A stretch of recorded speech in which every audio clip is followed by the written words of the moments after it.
Racing 92 grand club de rugby cherche public et ferveur.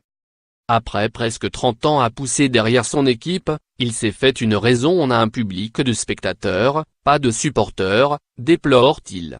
On a quelques jeunes qui se démènent en tribune pour faire chanter les gens, mais ça ne prend pas. C'est comme ça.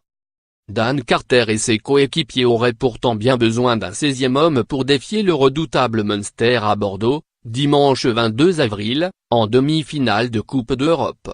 La Red Army, le surnom des supporters de la franchise irlandaise, risque de monter le volume sonore au stade Chaban-Delmas, avec ses 2000 soldats attendus.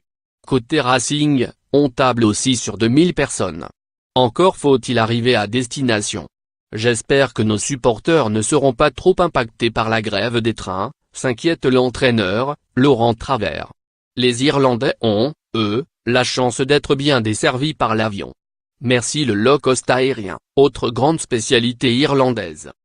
Grève ou pas, le Racing 92 ne charrie pas une ferveur populaire comparable à celle de ses rivaux nationaux, comme Clermont, Toulon ou Toulouse. Quand on avance ce constat à Laurent Travers, une tempête sous un crâne chauve menace d'éclater. Il faut arrêter de dire que nous n'avons pas de public. Nos supporters sont de plus en plus nombreux, et nous sommes fiers d'eux. Regardez plutôt les affluences de nos derniers matchs. Il y avait 20 000 personnes à l'Arena 92 face à Clermont. Mais la communauté auvergnate d'Île-de-France avait bien aidé à gonfler l'affluence ce soir-là. À mi-chemin entre le stade et la salle de concert, l'Arena 92 est le grand projet de Jackie Lorenzetti. En 2006, le fondateur du groupe Foncia devient le président et mécène du Racing Club de France, belle endormie du rugby français, qui végète alors en deuxième division. Depuis, le club a été rebaptisé Racing 92, pour souligner son attachement aux Hauts-de-Seine, a remporté un titre de champion de France en 2016 et déménagé du vétuste stade Yves du Manoir de Colombes pour l'Arena 92, où Beyoncé et Jay-Z auront bientôt leur tournée mondiale, obligeant à délocaliser la réception d'Agen le 5 mai à Vannes, en Bretagne. Une réussite incontestable sur le papier, en dépit de ce désagrément géographique. Mais pourquoi, malgré les résultats et les stars ramenés par Jackie Lorenzetti, Chabal, Stéin, Sexton, Carter, le Racing 92 reste-t-il cet objet froid, souvent caricaturé comme le grand méchant club professionnel quand des champions de France 2016 promènent le bouclier de bras nus devant un petit millier de personnes dans les rues du Plessis-Robinson, commune où est implanté le centre d'entraînement du club? Les réseaux sociaux ironisent sur cet à Monaco du rugby.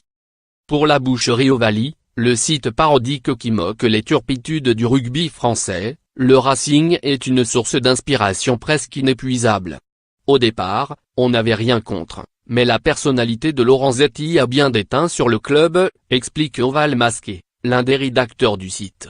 Il raconte dans ses interviews qu'il est surtout venu pour monter un projet immobilier autour de l'Arena 92.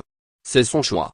Mais le club élitiste avec son grand gymnase à la Défense pour ramener un public VIP, les stands qui proposent de manger des pizzas à la truffe, je n'invente pas, ça existe moins, ça ne correspond pas vraiment à l'esprit rugby, pour nous. Ça va, on va pas s'offusquer pour la délocalisation du Racing à cause d'un concert. C'est pas avec 300 supporters que https://t.co/Jacques-Dvup89.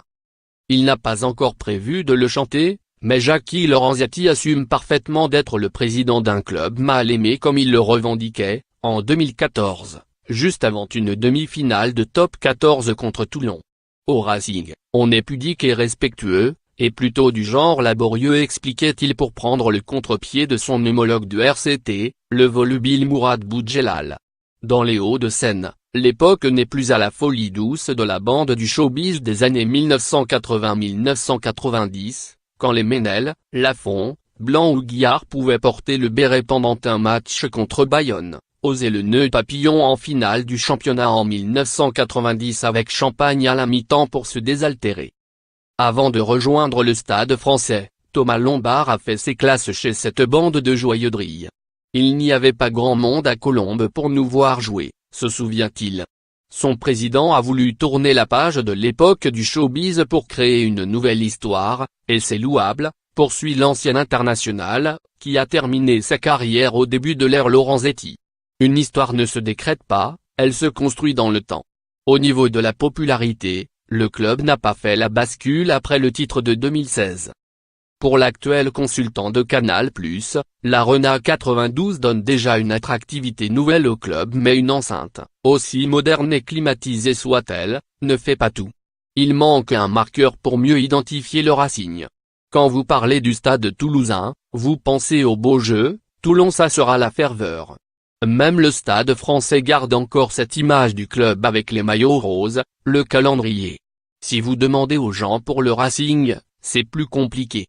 Déjà, ce n'est pas le club d'une ville, mais d'un département.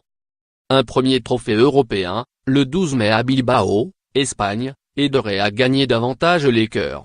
Mais avant, il s'agit déjà de se confronter au Munster. Et Laurent Travers compte bien sur le soutien des autres spectateurs. Nous sommes le dernier club français encore qualifié, et j'ose espérer que les Français présents au stade seront derrière nous. Jean-Pierre Chivrac, lui, en doute un peu. Il connaît la réputation de son équipe loin de l'Île-de-France. On a toujours eu cette image de club bourgeois.